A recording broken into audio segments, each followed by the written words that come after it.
So for more on this, we are joined by CBS News campaign reporter Nidia Cavazos. Thanks for joining us. Let's talk about it. Were there any breakthroughs last night on the debate stage?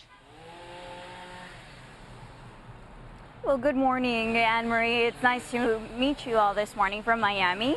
Any breakthrough moments? Well, let's talk about first in the debate. It was very clear from the very beginning that Nikki Haley and Ron DeSantis were dominating. They dominate against within the 5 candidates that were present, and of course they're still trailing behind Donald Trump. But when it comes to breakthrough moments, there weren't necessarily any major breakthrough moments for Senator Tim Scott or Chris Christie. But what we did have a lot, and just as we heard in the previous story, there were very heated moments, intense moments, but the majority of these moments stemmed from Vivek Ramaswamy. He made it very clear from the very beginning that his target was Nikki Haley. In almost all of his speaking times, he utilized it to answer the question that he was being asked by the moderators, but he also used it to attack Nikki Haley. And one of these moments that is still giving a lot to talk about, and it is still very much trending on social media, is when Ramaswamy was asked about his stance on TikTok on whether the U.S. should be banning the app, and he utilized it once again to target Haley, but he targeted and attacked Nikki Haley's daughter, saying,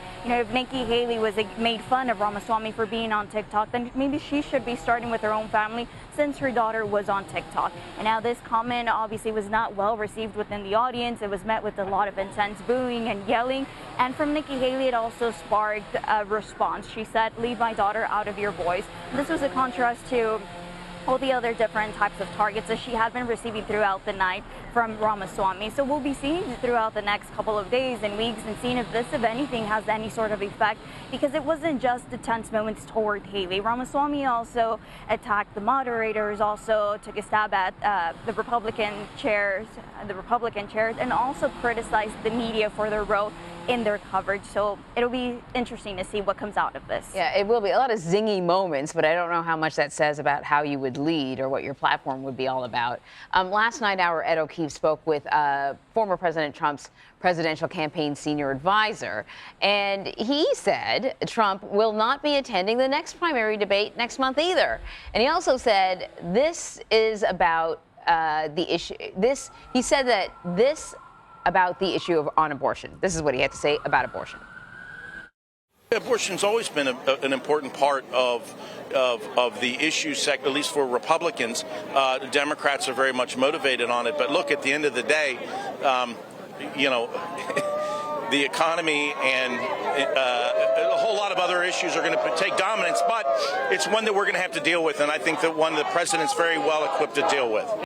It's interesting. We had some of our political people on Friday talking about Trump's approach to abortion and how he's really managed to kind of dance around it in a way that some of the other candidates have not. And he has the luxury of doing that when he doesn't show up to these debates and no one can really grill him on his position. So I'm curious, he's, not showing up to the debates doesn't seem to be hurting him. Putting the economy before abortion, that doesn't seem to be hurting him either. He's still doing very well in the polls.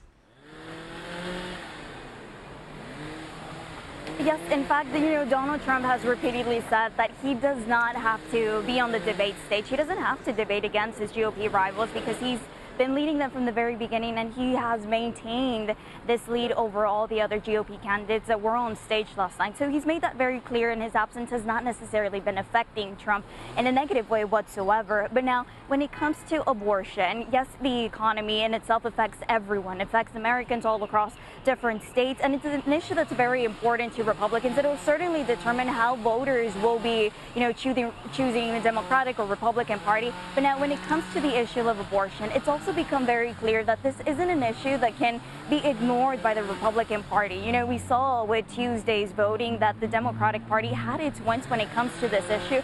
And just as we saw in 2022 with abortion, it was motivating voters to simply go out, register, and make their voices heard especially after Roe v. Wade was overturned. So we'll be seeing how the Republican Party and different candidates come to a certain consensus, if any, when it comes to abortion, because it's an issue that cannot be ignored. Right.